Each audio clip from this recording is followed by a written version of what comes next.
bovandi awa tolali tolamuki mwana ya Museveni kuna chef d'état-major ya armée ougandaise Muhoozi.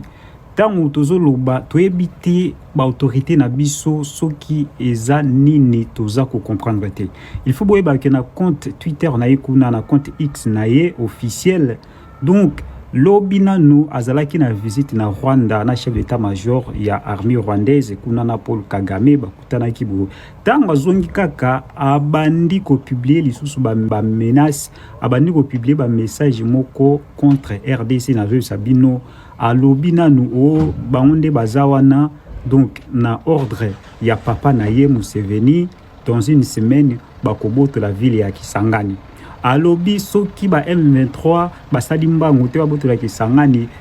ye moko na basoda na ye bakoboto la Kisangani. Alobi lisusu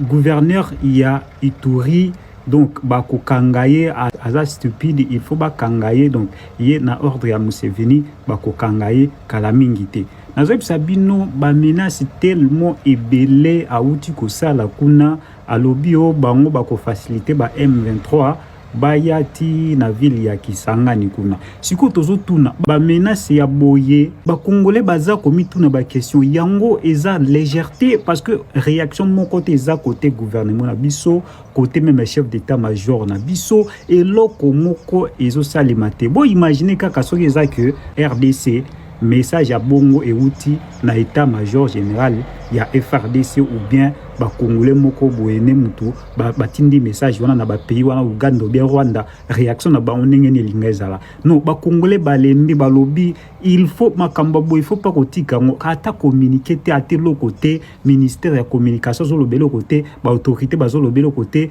ba convoquer pe mutu moko te donc balobi trop c'est trop to lembi ba bloko bato ba komi ko sakana biso respect za susute Muhoozi wana mba liboso pona Goma lobaka makamba bongo Goma tombe alobi makambo ya Bukavu tombe non ba congolais balembe donc bo sala musala na bino non oh bilo bovandi